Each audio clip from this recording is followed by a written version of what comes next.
My parents made me babysit every weekend for years, then said I was selfish for wanting a life of my own. Now they're wondering why I never visit. I used to think that love looked like responsibility, that the more you gave, the more you absorbed without complaint, the more worthy you became of affection that never quite arrived. My parents never said the words, but they carved the message into me with every, "Can you just watch them for a few hours?" That turned into entire weekends. With every, "You're the oldest, it's what you're supposed to do." Each unspoken expectation pressed itself into my skin like a brand, until I no longer remembered where I ended and duty began. I was 11 the first time they left me with the twins for a full weekend. 11 years old, still checking under my own bed for monsters, tasked with changing diapers, soothing tantrums, preparing meals from whatever half-stocked pantry we had left after payday. I remember that Saturday with a clarity that borders on cruelty. The living room stank of formula and spilled apple juice. One of the twins had a fever, and the other wouldn't stop crying, and I sat on the carpet beside them, tears of my own threatening to spill. But I didn't dare cry, because crying was weakness, and weakness got punished, not with belts or fists, but with disappointment, with that look in my father's eyes that said I had failed the one thing they expected of me. My mother called it helping the family. I called it suffocation, in slow motion. The pattern never broke. While other kids got to vanish into their summers, skateboarding, swimming, sleeping in, I became a second mother by default. Birthday parties I wasn't allowed to attend because someone had to stay home with the younger ones. School dances I missed because there was no one else to pick up the slack. I had a closet full of unbought dreams and a heart swollen with resentment I didn't yet have the language to name. By 15, I had perfected the art of silencing myself. I no longer asked for outings. I stopped talking about college trips or sleepovers. I knew better. Every desire I voiced was met with a chorus of martyrdom from my mother and stonewalling from my father. "You think you're the only one who sacrifices?" my mother would say, arms folded, voice shaking with manufactured indignation. "This is what family does. One day you'll understand," came my father's reply, laced with finality, like a gavel sealing my fate. They were experts in guilt, artisans in emotional bartering. They'd throw around the word selfish like it was a curse, branding me with it whenever I dared suggest I wanted more, that I needed space, that maybe, just maybe, I was a child too, and not some born caregiver drafted into their war against responsibility. I wasn't blind to what they were doing, but I was young, and the cruelest truth about parentification is that it doesn't just steal your time, it poisons your sense of worth. You begin to believe that usefulness is the price of love, that care is transactional. So I gave and gave and gave, until I had nothing left but a shell that looked like a daughter and functioned like a live-in nanny. It wasn't until I hit 19, living half on campus, half still at home because my mother insisted they couldn't manage without me, that I finally broke. The moment came not as an explosion, but as a quiet refusal. I remember it vividly. I had a paper due Monday, a midterm on Wednesday, and my mother expected me to cancel everything to babysit again because she had plans with her church group. I told her no. Just that. A single syllable, soft but immovable. Her silence was immediate and terrifying. A cold, controlled fury that leaked into the kitchen like gas from a stove. She didn't yell. She didn't plead. She just looked at me like I had betrayed her in some fundamental, unforgivable way. "You used to be such a good girl," she said finally. "Now you're just selfish." The word landed like it always did, but this time something inside me twisted, recoiled. I remember walking to my room, locking the door, and I cried for myself. Not for the kids, not from exhaustion, not from guilt, but for me, for everything I had lost, trying to be enough for people who only saw me through the lens of utility. 2 months later, I left, packed my things in silence. No dramatic confrontation, no final screaming match, just absence. I moved into a studio with peeling paint and a broken heater and a kind of freedom that tasted foreign on my tongue. My hours belonged to me. I could read a book without being interrupted. I could sleep until noon and not wake to the sound of someone crying. I could breathe. They called it first. My mother left messages that shifted between tearful apologies and simmering accusations. My father sent a single text. You've changed. We didn't raise you to be like this." I didn't reply, because they were right. I had changed. I had stopped waiting for permission to exist. The years passed. Quietly, intentionally, I built a life that didn't include them. A life with boundaries, with chosen family, with friends who didn't ask for more than I had to give. Holidays became days off. Weekends were no longer synonymous with unpaid labor. I learned to enjoy silence, not fear it. I grew. But wounds don't vanish just because time passes. Sometimes they deepen in memory, gain texture and shape, and sometimes they come knocking again. It was 3 years after I'd moved out when the first real attempt came. Not a voicemail, not a text, an actual letter written in my mother's flowery, precise handwriting, like she was trying to recreate some long-lost intimacy. In it, she said they missed me, that the kids were growing up so fast, that I should come by sometime. That family was forever. She didn't mention the years of erasure, the sacrificed weekends, the way I was groomed into a role that left no room for me to be anything but dependable. Instead, she called it part of growing up. That phrase, that cursed, minimizing phrase, haunted me, as though what happened to me was normal, expected, a rite of passage rather than a quiet theft of my youth. I folded the letter and put it in a drawer I rarely opened. I didn't respond. More time passed. The guilt softened, but never disappeared. There are nights when I lie awake, wondering what kind of person I could have been if I hadn't been turned into a tool, a caretaker, a shadow of a parent before I'd even had the chance to figure out who I was. There are days I walk past playgrounds and feel a pang, not for the children, but for the child I never got to be. When people ask me about my family, I lie. I say we're not close. I don't tell them that I raised my siblings while my parents played at being free. I don't explain the calculus of emotional debt I was born into. I just shrug, change the subject. They still don't understand why I never visit. I get the occasional message on holidays, awkwardly cheerful. Pictures of the twins, now teens themselves, living their own lives. Sometimes I wonder if they remember the hours I spent rocking them to sleep, the stories I told to quiet their nightmares, the dinners I made when our parents were too busy or too tired or just uninterested. I doubt it. They were kids, and I don't resent them. Not really. But I can't pretend that seeing their smiling faces doesn't stir something sharp and sad inside me. This isn't a story of forgiveness. It's not a neat arc of healing and reconciliation.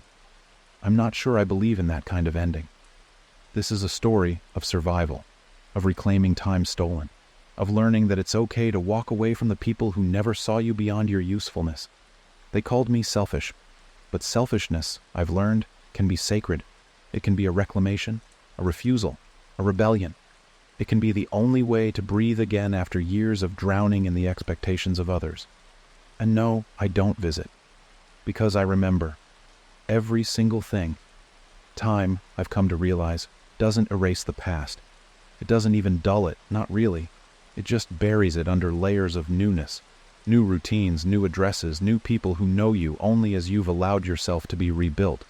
But beneath it all, the foundation remains the same. And mine? Mine was laid in a house where doors never truly closed, where privacy was a myth, and boundaries were punched through like cheap drywall. I never called that place home, not in any meaningful sense. It was a location, a point on a map, a roof that covered my body but never protected it.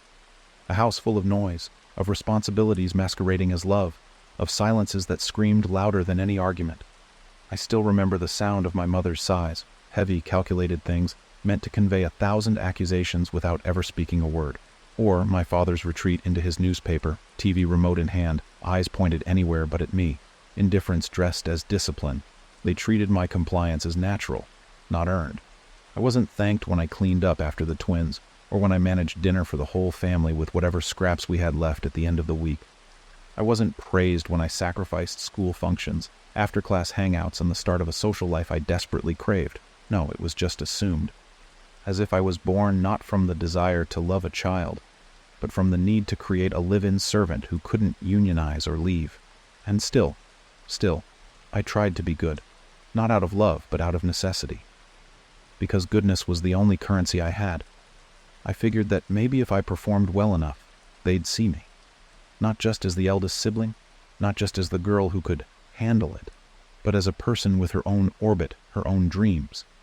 But performance only feeds entitlement. The more I gave, the more they took. And every time I tried to pull back, to reclaim an inch of ground for myself, I was met with their favorite tactic: revisionist history. "We gave you everything," my mother once hissed at me during a rare confrontation, after I skipped a family gathering to study for finals. "Everything you are is because of us."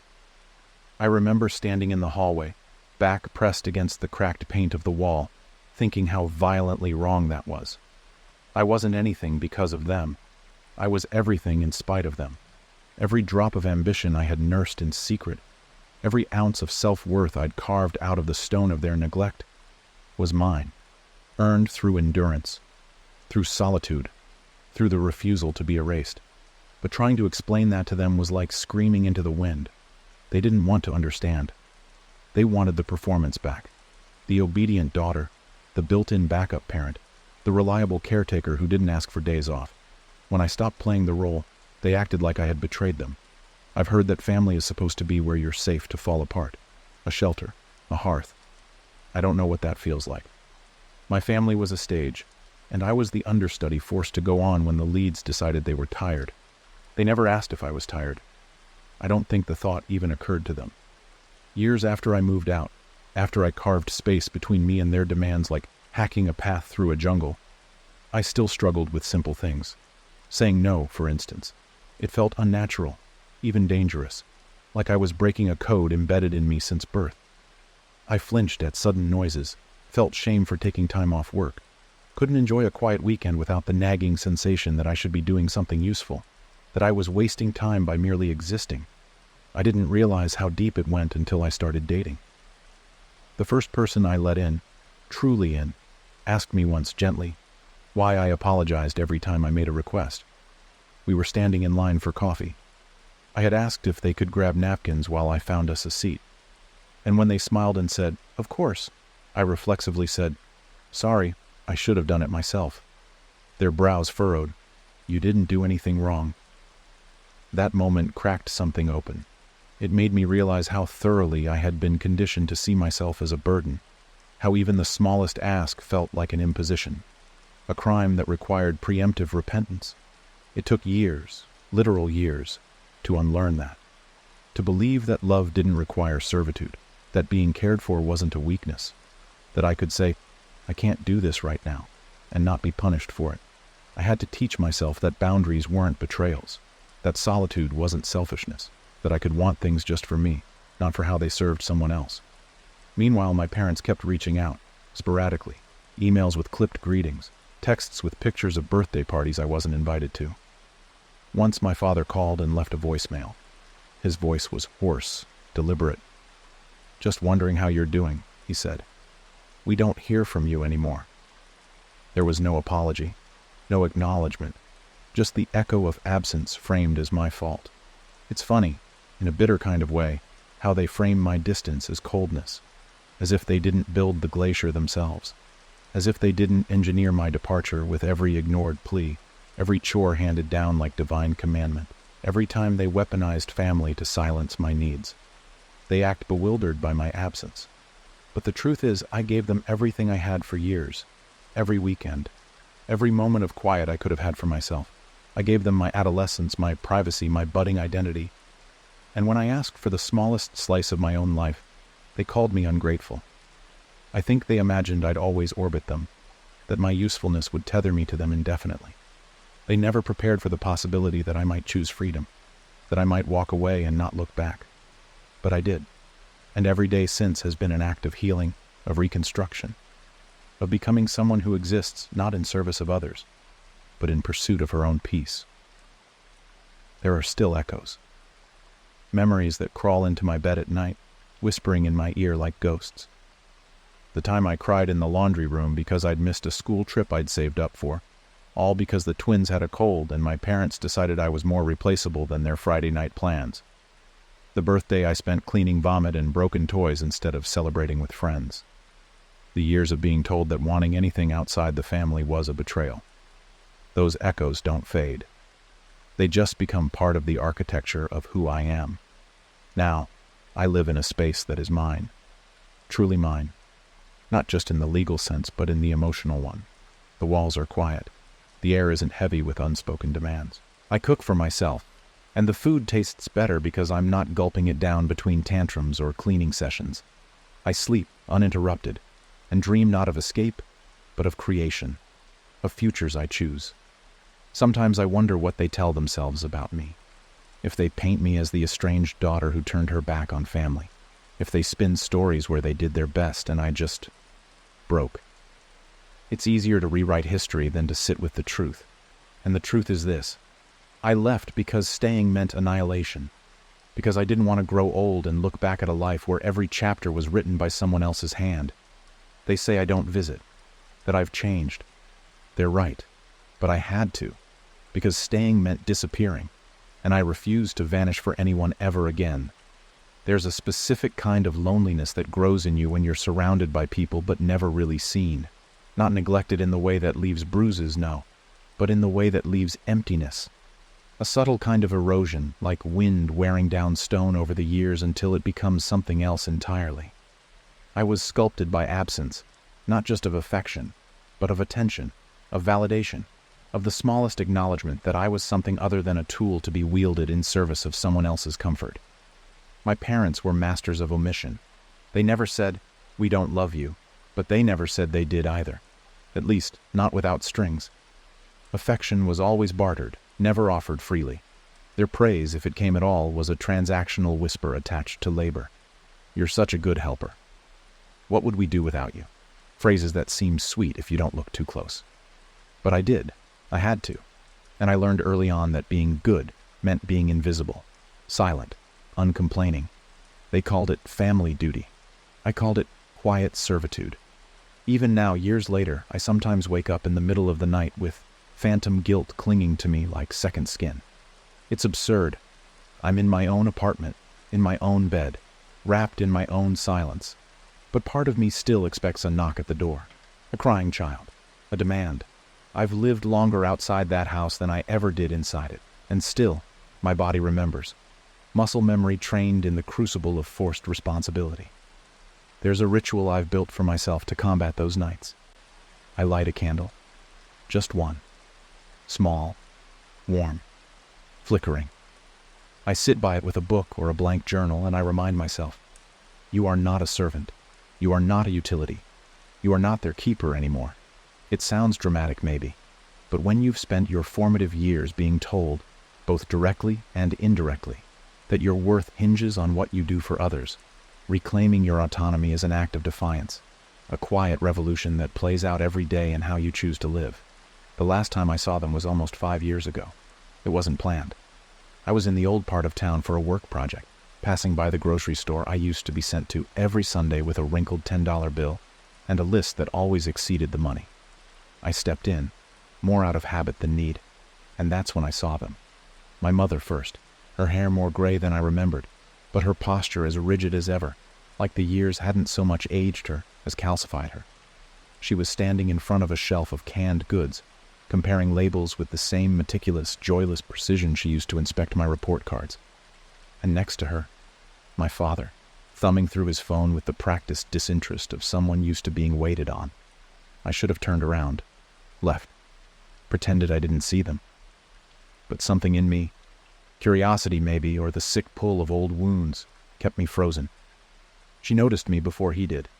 Her eyes lit up in a way I didn't recognize at first. Not joy, not regret, relief maybe, as if I had finally come to my senses, as if, after all this time, I would return to the fold, humbled and obedient. "There you are," she said, like I was a misplaced item finally found. "We were just talking about you." I remember blinking slowly, trying to find an appropriate response to something so surreal. She reached out, fingers curling toward me like they might take my wrist and drag me backward in time. "You should come by. The kids ask about you." The kids. Always the kids. Even now. Not, "How are you?" Not, "Are you okay?" Just a summons. A reminder that I was still needed. That there was still a role waiting for me. Dusty, but intact. "I have somewhere to be," I said. Voice level but ice-edged. My father looked up then, finally noticing. His eyes scanned me, quick and assessing, like I was a product returned from warranty. "Don't be a stranger," he said, tone neutral, businesslike. "It's been long enough, hasn't it?" "Enough for what?" I wanted to ask. "Enough for me to forget? Enough for you to reframe everything as normal? Enough for your conscience to convince itself I was the problem?" But I didn't say anything. I didn't owe them confrontation. That's another myth children of dysfunctional families carry. That closure requires a showdown. That healing can only happen when you force your abusers to admit they were wrong. That's a lie. I turned and left. Didn't say goodbye. Didn't look back. My hands were trembling as I stepped into the parking lot, but my feet didn't falter. And that too was progress. The kind of progress no one cheers for. Quiet, lonely, necessary. Since then, they've ramped up the attempts to reach me. Letters on my birthday, written with cheerful ignorance. My father sent me an old photo album one year, filled with pictures of me holding the younger kids, feeding them, playing with them. Unpaid labor framed as sentimentality. I nearly threw it out, but something in me paused. I tucked it away instead, not as a keepsake, but as evidence. Proof that what I remember happened, that I didn't imagine it, that I wasn't ungrateful. I was burdened. They don't get to rewrite that. And yet, they try. Oh, they try. One message I received not long ago was almost laughable in its sincerity. My mother wrote, "We all have to make sacrifices. You weren't the only one. It's what family is about. Don't you want to be part of us again?" No. But she would never understand why. Because for her, family was about control, about everyone playing the roles assigned without complaint, about preserving the image of unity at any cost, even if it meant discarding individuality, crushing dissent, demanding silence. I played my role too well for too long. The perfect daughter, the surrogate mother, the default cleaner, chef, tutor, emotional sponge. But the thing about roles is that they require performance. And eventually, every actor tires. They're still waiting for the curtain call, for me to return to the stage, head bowed, voice contrite. They don't realize the play is over, and I've already walked out the back door. I always wondered what it would take to make them stop reaching out, what final line I'd have to draw in the sand, what cold truth I'd have to deliver, for them to understand that I wasn't coming back. Not for holidays, not for birthdays, not even for the unspoken obligation that death sometimes demands. It came quietly, as most endings do. Not with a confrontation or a slammed door, but in the form of an envelope, addressed in my mother's looping cursive. Not the first, not even the 10th, but something about this one felt different. There was weight to it, not physical, but psychological. A tension in the pen strokes, like she'd written it with shaking hands and too many things left unsaid. Inside was a letter. No photographs this time, no fake cheer. Just words, finally stripped of performance. She wrote, "Your father's health is failing. The doctors aren't hopeful. I thought you should know. He still asks about you. He doesn't say it out loud, but I see it in his eyes.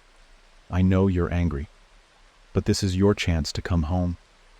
Home. That word again. Weaponized, warped, used like bait. I set the letter on my kitchen table and stared at it for what felt like hours.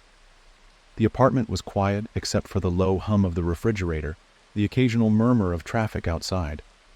I thought about the last time I saw my father, stoic, distant, delivering disappointment in silence rather than speech. I thought about the way he never protected me, not even once. Not even when it was obvious I was being crushed under the weight of responsibilities they had no right to place on my shoulders. But more than that, I thought about the idea of chance. Like this was an opportunity, a gift. It wasn't. It was a trap, a final test of loyalty disguised as closure. If I went, I'd be expected to care again, to fold myself back into their narrative, to hold hands at his bedside like everything between us hadn't been built on control and neglect. So I made a decision. I wrote back. My handwriting had changed since they last saw it, more angular, tighter, like my words had learned to guard themselves. I didn't waste space with pleasantries. I didn't ask about the others. I didn't apologize. I simply wrote, "I'm sorry he's ill, but I can't come. I've already buried the father I needed. The man who taught me that love was conditional, that care was currency, that being a child was a privilege I wasn't afforded. I mourned that version of him years ago. This isn't a grudge. This is peace. I've built a life that doesn't orbit your needs. And I'm living. Not surviving. Not waiting for the next demand. Not apologizing for my existence. Truly living. I wish you healing, whatever that looks like. But I won't be coming back. There is no home to return to. Please don't contact me again. I signed it with my full name, not just the one they gave me, but the one I had chosen to go by now, professionally and personally. A small declaration of independence in ink. I mailed it. No tracking number, no backup copy. And then, I let the silence settle. I didn't check the mailbox for days. I turned off notifications. I let the world be quiet. And in that quiet, I realized something profound. The absence I had been carrying all my life wasn't a void. It was a scar. Healed, but deep. Not something to be filled, but something to be honored. A reminder that I had survived, that I had endured, that I had emerged from a home without sanctuary, and created one for myself out of honesty and boundaries. Weeks passed. No reply came. Eventually, a mutual cousin reached out through social media. Someone I hadn't spoken to since high school. She kept it short. Your dad passed last night. They had a small service. Your name wasn't mentioned. I stared at the message expecting something. Grief, guilt, maybe even relief. But what I felt was stillness. Not numbness, not apathy.